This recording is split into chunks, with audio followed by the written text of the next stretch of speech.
Taliese Fuaga is now a member of the New Orleans Saints. Make sure you read about that on NewOrleans.Football. Use the code NOF to save 20% on your first payment. NewOrleans.Football/subscribe. Get all of our news, analysis, and extra podcasts every week, and so much more. And now's a great time to get locked in because next season, our post-game and pre-game shows are going to be available only to subscribers. So again, use the code NOF to save 20% on your first payment at NewOrleans.Football/subscribe.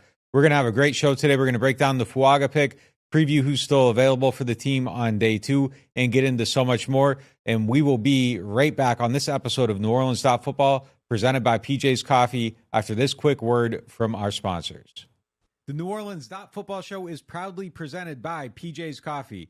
PJ's Coffee has some of the best drinks that you can find. They have locations all over the city. They have pastries and everything else you need to get your day started. So go check them out. Are you looking for the perfect engagement ring? Look no further than Friend & Company Fine Jewelers' new engagement salon. This new area houses a wide selection of engagement rings to choose from in all cuts, sizes, and colors. Their experienced staff offer 5-star customer care to help you find the perfect ring to express your love. Visit their new engagement salon today. Friend & Company Fine Jewelers, the perfect ring for the perfect moment and also for the perfect person. 7713 Maple Street between Adams and Burdett Street. 504-866-5433. Friend & Company Fine Jewelers. Check them out at friendandcompany.com. Hard Hide Ponchatoula Strawberry Whiskey is an 86 proof blend of aged wheat bourbon, American light whiskey, and fresh Ponchatoula strawberries. Blended in New Orleans, it is not for the thin-skinned. Look for it in your favorite stores, bars, and restaurants. NewOrleans.Football is proud to be sponsored by Firehouse Subs. Make sure you check out their location on Veterans Boulevard. All right, let's get into the show.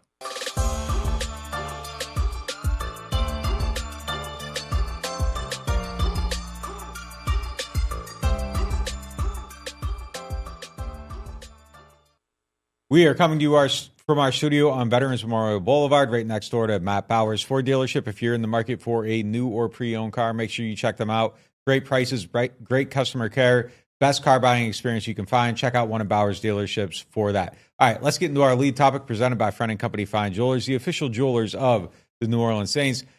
Friend & Company Fine Jewelers has a great engagement salon. If you are in the market for an engagement ring, you're about to pop that special question, make sure you stop by there first and get the perfect ring for the occasion. And while you're there, check out their fleur-de-lis necklace and earrings that you see on your screen. The earrings are $1,100 and the necklace is $1,350. Tell them that NOF sent you. All right, let's get into it, guys. Lead topic. Was Taliese Fuaga a slam dunk for the Saints in round 1? The Saints got their offensive tackle in round 1, the position they needed most. No questions about that. They needed an offensive tackle. Maybe more than any other position that we've seen in the past couple of years where they were like, okay, they have to get a guy in this position. And they got one of the top 4 guys that we've been talking about very recently in our analysis. So did the Saints hit? I think they hit. Slam dunk, maybe to be seen. I mean, it's at least a strong finger roll. You know, you got to the rim. They scored. Yeah, I mean, look, I think the slam dunk. They didn't get the end one. I think the slam dunk would have been like, Fashanu. I think if they had got him, I would have felt like, oh, that's a slam dunk. If they had gotten there and there were 2 on the board and they could have picked one, I feel like that would have been a slam dunk. I think it's a good pick, though. I mean, it's very hard to criticize. I think the bustability factor here is really low. I think he's someone that comes in and kind of has a really high floor. Worst come to worst, he ends up being a really good guard, and that's fine too. It's not necessarily what you want at 14, but I think he's going to be a good tackle. I think it's a good pick. He gives him a guy that fits well. He transitions to the NFL, I think, really cleanly. Ran a lot of wide zone in college, playing for the Beavers, and yeah, I think it's a good pick. I mean, we said they had to get one of the top 4. They got one of the top 4. I don't really think there's anything to criticize here as far as strategy, thought process, anything like that. They got a guy they had to take with a grade at a spot where you're comfortable taking him. We put slam dunk in the question because those were Jim Nagy's words. The executive director of the Senior Bowl called it a slam dunk, said he's going to be a day 1 starter. Slam dunk usually comes with an exclamation point. But the only thing that I think that this is the pick and that they made it at 14 is great. And if the draft had gone a certain way and he was the last one in that cloud of guys still standing, people would have celebrated. The only thing I think he's going to be judged against was that Leatu Latu and Dallas Turner had kind of surprisingly fallen. The top, every defensive player in the draft fell. Yeah. So, and then Brock Bowers fell to 13. So he's being sort of compared against, should they have gone off script and taken one of those guys? But we got a lot of really good information about what their script was. And this was not we can't take the number 4 player on our board because we're stuck forcing ourselves to take an offensive tackle. They were all rated in the same cloud. I mean, they didn't dip into a lesser player to fill a need. I genuinely believe that. I think if he went 13th, I think we would have seen them take another position. So I think it's a win that they got what they wanted and that they didn't trade up. You heard me say that a bunch of times. I did not want to see them trade up. And Dennis Allen said it exactly. Just because this was obvious, just because a lot of people were projecting this position to the Saints, like he said, fortunate for us, it's not all too often that the depth of the draft, which was tackle, 4 guys taken in the top 15, and the position of need really marry up. But this year they married up. We were saying that in January. We were saying they should get their offensive lineman in the draft. They should get their edge rusher in free agency because this draft is loaded with guys, and that's exactly how it played out because it was obvious. This was a good plan and it worked. Yeah. I think the only guy possibly that was picked in that range that they passed on that they might have had a higher grade on was Latu, and it was like right there. Yeah. And I think then that's where you look at position of need versus value. I mean, they needed the end, that's just kind of like talk of like, beforehand, like how the cloud stacks up or whatever. It could have been the other way, but he was the only one that I heard kind of maybe was in that spot where they would have considered him. But I think, again, those 2 axes have to meet, and you can't pass on your starting tackle when you sign Chase Young in free agency. And that was maybe the only one, but that's not a reach. I think it's a decision that you have to make. And if they hadn't picked the tackle and you end up getting shut out at 45 again, it's an absolute disaster. I think you got to get one guy. I think they would probably be okay with getting another one in this draft. I think it's something that's probably under consideration if things line up a certain type of way. But I think you got one, you can go into free agency and get another. You throw Penning into the mix, they compete, you see what kind of happens. But if this guy is somebody that's a functional starter on day one, and he should be, I think you've set yourself up to be in a really good position, and you aren't trying to cobble everything together. And that's a decision you have to make every single time. I have no complaints here. There's nobody that I'm looking down on this list, and it's like, oh my God, how did they pass on him? Right. It's kind of like you had to do this, and it's not something you feel bad about having to do. You did it, and it feels like you paid the right price. Yeah, like I said, I mean, there's nothing wrong with this pick. There's nothing wrong with the value of this pick. It's only just that weird vibe that you get that the Saints were so stuck into one of the, like Brandon said in the intro, one of the biggest needs we've ever seen them have. But they kind of let themselves go into the draft with that need because they thought there was a really, really good chance it was going to work out that way with all the research they did, with all the research we did. Every mock draft we did, this is what we were all predicting would happen too. The one thing that interested me most beyond just he plays tackle, and we talked about how well he fits. He's got the wide zone experience at Oregon State, and they're going to run a lot of wide zone here. Dennis Allen was talking about the culture he could bring, the toughness he could bring. He said he thinks he's got the culture builder type of personality. They loved how mean and tough he was. It's the first thing Dennis Allen said to him when he got him on the phone.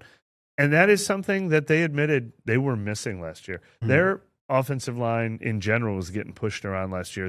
They want to reestablish an offensive line that's different. And this is, he kept saying a lot of things. Man's man, grown man, tough guy, felt like mature, felt like an adult. I think he could very quickly be sort of an alpha on this offensive line too, which is not the case with a couple of guys that they've added to the line recently. Yeah, sticking to what you're saying about, us being able to speak with DA last night, we also got a chance to talk to Fuaga, and he was talking about the water boy mentality of, I got to protect my family, and now the Saints are his family. So where does he fit? I mean, you kind of referenced it just now, but where does he fit in the Saints' offense? I think coming into it right away, he's probably the right tackle. I think that's where he starts out at. You put Penning on the left side, and you hope that those are your 2 starters next year. And we've talked a bunch in theory about like how they would do it if you throw them in, cross train them, let them go. And I think that's the approach they would have taken, but you don't really have to do that now. You can kind of slot these guys in at their sides, and now if a need comes, you can maybe push Fuaga to the left and put Udo to the right or whatever it is. Like if that's the direction you want to go. But I don't think you start out with that mentality of like, where does everybody slot in? It's kind of clean where everybody slots in. So that's kind of a good thing about this. It doesn't necessarily have to change the plan for Penning. He can keep doing everything left-handed all offseason. I think maybe you try to do a little bit of cross just to make sure that you're preparing for all contingencies, but it's kind of clean how these guys can kind of fit in together with each other. I mean, that's what we're going to see when they start installing. When he learns the playbook, he'll learn it at right tackle, the position he's played. Now, he says he feels comfortable playing left tackle. Jim Nagy, other prognosticators said he projects as someone who looks like he can move to left tackle. Dennis Allen said we're willing to consider him at right or left tackle, but Dennis Allen did say tackle, not guard. Even though a lot of people think his future might be a guard, maybe long term it would be. But for here, it's one tackle spot or the other. I think the only reason you would cross train him and maybe move him is what you said is if it just doesn't happen for Penning, and this guy becomes your best left tackle, then you move him to left tackle, and Landon Young or Oli Udo becomes your right tackle or something like that. But there's no reason to move Penning to right tackle and move him to left tackle. There's absolutely no reason to do that. Yeah, I mean, my only like real concern for him, and I want to make sure I got the right number up. Arm length? Arm length. I think there's a real possibility. I was looking at the arm length last night, and I just want to make sure I say the number definitely right. 33 and an eighth. I think that there's probably a real possibility, and I haven't had the chance to look this up yet, but I would bet that there is a real possibility that he has the shortest arms of any starting tackle in the NFL. And, I think that is something we'd be remiss not to mention. DA said he doesn't view it as an issue. It's something that a lot of people didn't see as an issue. Going back to the Senior Bowl, I remember watching clips after it came out, and there were a few plays where it looked like Latu kind of long-armed him a little bit, and it's something that I do think that has to be mentioned, and it's something that he's probably had to overcome with his technique all throughout his career. I'm sure he has a plan for how to do it. I'm sure that this was something that was discussed and studied and all that, but as we're talking about all the positives, the one thing that I think that does give you a little bit of concern is that, and it's something that I just wouldn't feel right mentioning. I'm not ringing an alarm on it, but it is something that I think that needs to be monitored at least moving forward throughout his early career, just to make sure that, okay, this isn't a thing. But the thing is, if it is a thing, you can slide him in the guard, and I think he'd be really good at it. But I think that was probably something that they definitely looked at when there's an exception. Their thing with exceptions is does the guy walk on water? They must have felt that way going through it, and they felt, that's something you have to get comfortable with, and I'm sure they did. So we'll see how it kind of goes. Explanation was sometimes guys play like they're short-armed on tape, and we didn't see that with him. But then again, we've said it a million times. Once you convince yourself you're in love with a prospect, you see past their warts. I mean, that's a measurement. That's not an objective opinion. Yeah. So the Saints have one piece of the offensive line figured out. What else do they need to do to kind of make sure that their line is shored up going into the season? I think they could still add 1 to 2 guys, like to ensure. I mean, they could definitely add 2 guys because I think there's still 2 question marks on the line. The whole time, there's no left side of the offensive line right now. There's not a left tackle. There's not a left guard that for sure is going to play. I mean, even last night, DA kind of said that they can't view Penning as anything really right now. He's just an unknown. So that's something that has to be shored up. I think between Saldivari, Penning, Landon Young, Oli Udo, I think between them you're going to be able to find 2 guys. And I said it yesterday on our pregame show. I think Landon Young's somebody that could play guard if you need him to. He might even be a better guard than tackle. So that's something that I think that they could look at. Maybe Penning brings it together. Udo's supposed to be like a functional baseline type guy in the form of probably like a James Hurst. Yep. They probably signed him because they knew about James Hurst. So I think that there's probably, 2 pieces there that they can be just not good, not exceptional, not anything, just like, these get degrees type stuff. Like I think there's a way that they can get their degree with these guys. You don't necessarily feel good about it. When you're filling out an application, you aren't going to put your GPA next to, your degree, but I think that there's a way to get through the season with them, but you would feel better, and I think there's a way to excel. I think adding one more guy to the mix would make me feel a lot better about it. Yeah, no question. I think one more. I think if they draft a guy in round 2 tonight, then maybe you don't have to call Andrus Peat. If you miss in round 2 tonight, maybe you do have to call Andrus Peat or, Dalton Risner, who's worked with these coaches before, or we've said Mekhi Becton or something. And it's pretty clear where they would have to play. They would have to be probably competition for for Penning at left tackle unless that's where they see Udo. I could see Fuaga and Landon Young probably starting out at right tackle. Penning and Udo's starting out at left tackle, Saldiveri and question mark at left guard. But depending on who you add, then you move Udo around or something like that. So definitely one guy missing, I think, as of now. For sure. I think there's I'm just saying, I think there's a real chance that Landon Young competes at guard. I think there's a real chance that they try him at guard. They like Landon Young. They really do. They really do. But he would be not a solution, but a plug-in and hope. A functional probably. starter. Yeah, exactly. Yeah, one of the funnier things about the NFL is that it's a 24-hour machine. And, after all the picks that came in, you start analyzing the picks. And now, in between day one and day two, you start to hear everything on Twitter about, oh, this should have happened. Oh, they were looking into this. So what were some other scenarios that could have played out last night? For the Saints? Yeah. I mean, there's a handful of things that could have played out. I mean, maybe they consider going back. I know there's some talk about them going up. I was unable to I don't know what you heard. I was unable to verify that at all. Like, I wasn't able to get any type of confirmation on them trying to jump up. We got confirmation that they didn't, but obviously, is that the kind of thing that you try to keep quiet? But trusted sources, everything we heard, like I never heard that anywhere except for a couple of reports that, trying to move up and who they were trying to move up for. And it doesn't make sense. It doesn't fit with everything we've heard. The belief in the strong belief in NFL circles was that Atlanta was moving back. So I don't even know that you felt like if that was the guy you had to get. I don't know. I just don't. You never know. I mean, but that's not something we were able to find out ourselves as far as happening. Also, the moving up for Pennix thing. Like, we just weren't able to. If they were trying to move up for Pennix, why didn't they succeed? Like the Saints aren't afraid to overpay if they really want a guy. Yeah. Look, and it doesn't mean that it didn't happen. It's just we were unable to figure that out. Right. So it just kind of, it is what it is. Yeah, I mean, I think they got the player they were going to take. I think if they were sitting there and drafting, they got the player they were going to take. Yeah. It's the scenario that was discussed for months going into it. I don't think there was a lot of variance here as far as who they were going to draft at that position. I don't think they would have selected Brock Bowers if he fell another pick. So I just don't think that there's a lot of what if here. I think it just kind of played out unless there was like some other type of possible movement. But I think this was kind of it. I think the big thing that happened was Fashanu not going until 11. Well, the big thing that happened was Pennix going at 8 and Nix going at 12. That let them feel comfortable. But what I am curious about is if somehow Fuaga had gone 13th instead of Bowers, I think maybe they wouldn't have drafted an offensive tackle then. Latu, possibly, instead of Bowers, you think? But I think it feels like they were prepared to let the top 4 offensive tackles go in 13 once they saw the alternatives that were there. If those 2 quarterbacks don't go, maybe they feel like they have to move up. But they obviously felt comfortable losing out on Fuaga because of the guys that were still there in that bubble after 6 quarterbacks went in the top 12. Yeah. All right, now it's time to look ahead into day 2. Our next segment presented by Hard High Ponchatoula Strawberry Whiskey.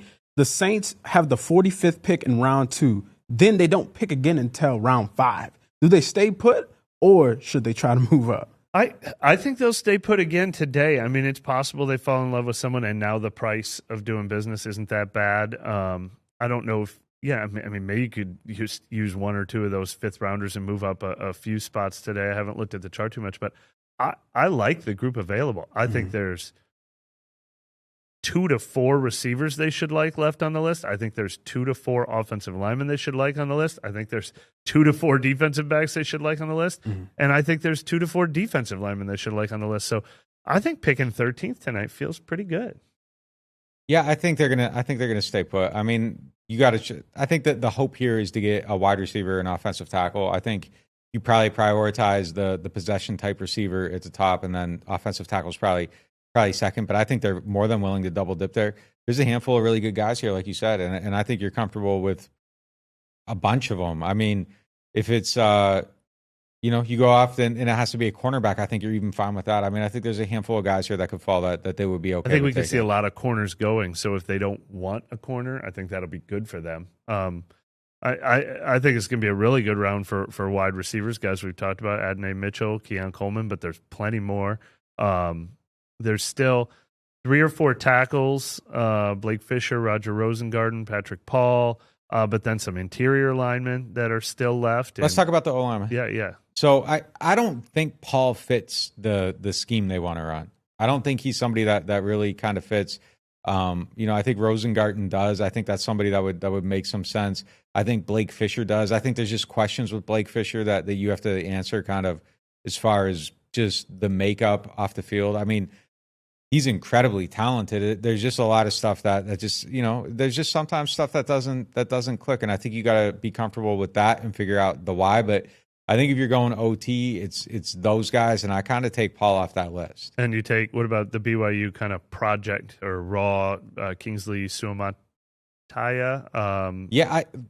I kind of feel like he doesn't fall there, but I was like convinced that he was going to go at the end of the first round. Yeah. So I don't know. I haven't looked at him a whole lot because I haven't kind of considered him in that bubble.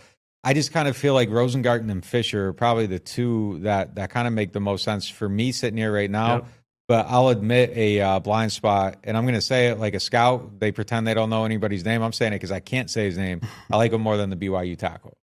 Cooper Beebe, Jackson Powers Johnson, Zach Frazier. I mean, there's interior offensive linemen too. I mean, I don't think they have to double dip on the offensive line. If they hadn't drafted one last night, I think we'd see maybe the possibility of them feeling like they had to force a pick. I don't think they have to double dip. I think they'd move up if they didn't get one yesterday. Exactly, and maybe they would have moved up already, frankly. Yeah. It might have been that 32 got sent to the Pan. Like, it might have been a move back to 32. Yeah. But it's absolutely on the board. I mean, if we're ranking top needs now that they've added a piece to the offensive line, I don't know if I think left tackle and left guard are ahead of possession receiver and defensive line right now, but I think they're all equal.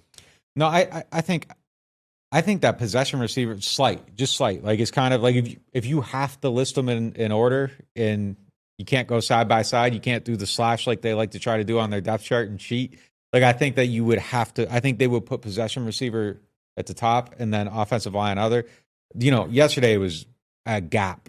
But we've heard so much about their need for not just a possession receiver, just a big body pass catcher. We've heard that so much since the end of the season.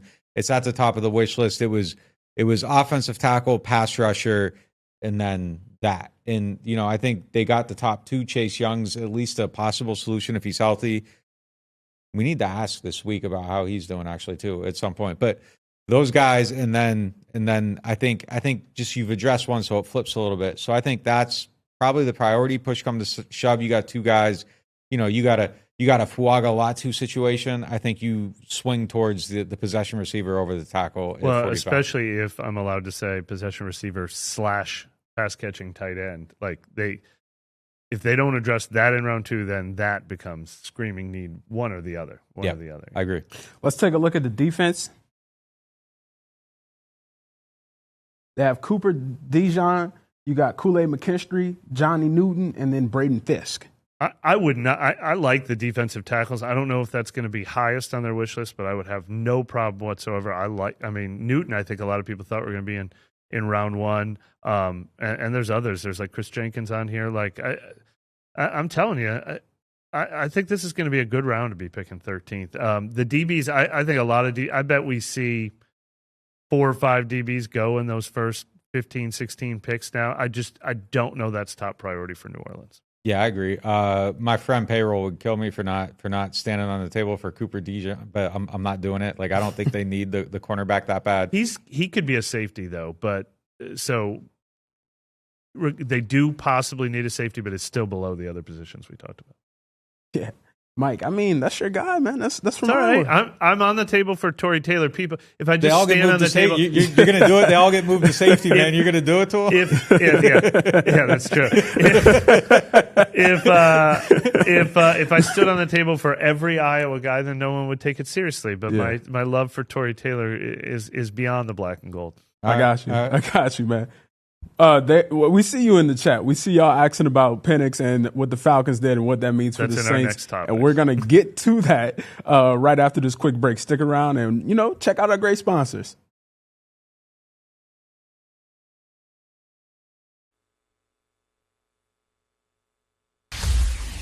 Shrimp Remoulade combos are back at New Orleans Hamburger and Seafood Company. Zesty shrimp remoulade served with fried shrimp, catfish, or soft-shell crab starting at $10.99. Or try one of our spring specials, catfish le beef or lemon caper fish with crab meat. Now at New Orleans Hamburger and Seafood Company. Are you tired of renting and ready to own your dream home? Contact Jefferson Financial Federal Credit Union, your trusted source for home loans. Our competitive rates and flexible terms can help make your home ownership dreams a reality. If you're a first-time home buyer or looking to refinance, our experienced lenders are here to help. Our online application process allows you to apply on your schedule. It's quick, easy, and convenient. Visit us online at jeffersonfinancial.org to learn more. Federally insured by NCUA, Equal Housing Lender. Martin Wine and Spirits is home to a selection of hand-picked barrel select bourbon, whiskeys, and much, much more. They are family owned and operated since 1946 and specialize in wine, spirits, gourmet food, gift baskets, catering, and tasting events. They have many locations, so they're never too far away. You can check them out in Metairie, New Orleans, Mandeville, and Baton Rouge, or if it's more convenient, you can always shop online. Whether you're a wine novice or a seasoned collector, you'll enjoy the Martin Wine and Spirit experience. Welcome back to our studio on Veterans Memorial Boulevard. It's now time for our next segment presented by Jouet Productions. We talked a lot about how what the Falcons might do in the draft, but they threw a bit of a curveball by selecting Michael Pennix at number 8 at quarterback. What did we think of the pick? What did we think of the pick? I'm honestly, I don't hate it. I mean, It makes me think, boy, you guaranteed Kirk Cousins a lot of money. Too bad he wasn't on just a 1-year deal. Because, I mean, there's no getting out of that Kirk Cousins deal for like 3 years. Yeah. So the timeline is the only thing that blows me away. But like, if this is what the Saints had done, I would not have been upset with it. I mean, if you have been stuck in a limbo and you haven't found your long-term solution at quarterback, then take a shot on a Michael Pennix. I think it's exciting. I'd be excited if I was an Atlanta fan. I'd be confused, but I'd be a little excited. So I don't hate it at all, but it was kind of the best-case scenario for the Saints because we were like, oh, no, what if they get Dallas Turner or Leatu Latu and he's going to wreak havoc on the Saints? Or what if they get Malik Neighbors or Roma Dunze and he's going to wreak havoc on the Saints? This guy's not going to be playing against the Saints for a few years. You're not going to see him, yeah. Yeah.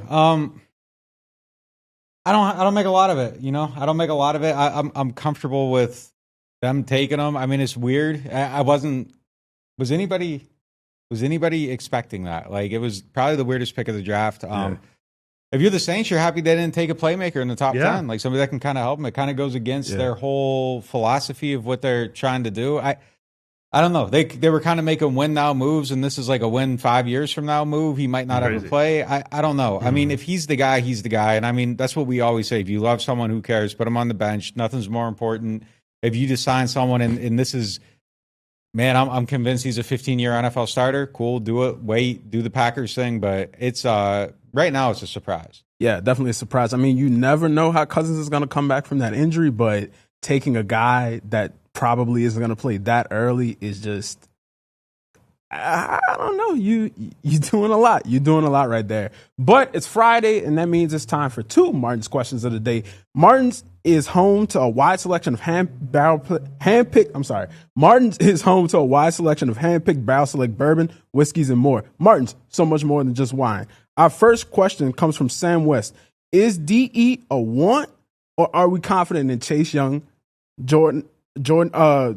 Chase Young, Cam Jordan, Granderson, Turner, Foskey, the whole run of the Turner, line. yeah. I mean, no, I think it's still a need. I think until you see Chase Young on the field, it's a need. Even with Chase Young on the field, it could still potentially be a need just because there's enough question marks. So until I think some of these questions are answered, I'm not comfortable saying that they're set at that position. And until I am comfortable saying they're set, I mean, that's how I kind of define a need. They're definitely not set. But I think there's a threshold here, and we're getting close to it already. If they had added a Dallas Turner or Leatu Latu, I would have applauded that. I think the need to upgrade the pass rush is as great as everything we're talking about outside of the offensive line. But we're going to reach a point in this draft where they're not upgrading the pass rush, and they're just adding a 7th guy to that list. I mean, if you're not clearly an upgrade over Chase Young, Cam Jordan, Peyton Turner, and Isaiah Foskey, then you're just another guy competing for snaps. upgrading that position was a huge need for me. I mean, maybe there's still a guy that they could take at 45 that's an upgrade from the guys we're talking about, but once we get past 45, I don't know that I just need an eighth body. I think you just put that was the best way that could have absolutely been put. I mean, I think they have enough if-thens, maybes, possibles, chances, lottery tickets, however you want to put it. And at this point, you're pulling more. Like, there's enough things here. If a few of them hit, you got a decent situation. So you don't need that keep throwing in like a daily scratcher to it. So, yeah, I think you put that absolutely perfectly. But I would have really applauded a lot to a returner. Yeah, that's an investment. Yeah, this is a you're playing bingo here and hoping something hits. Facts. Now, we have a personal question for you, Nick. Mike Armitage asks, out of curiosity, how many draft articles do you have pre-written? So, yeah, honestly, like I was all in on Fashion New early on, and I wrote that one like weeks ago, and it was sitting there. And then as I talked more and more, it kind of became apparent that he wasn't going to be there. And then this week it kind of crystallized that like the odds of him actually making it all the way to 14 were kind of thin. So we wrote the Fuaga article. There were 2.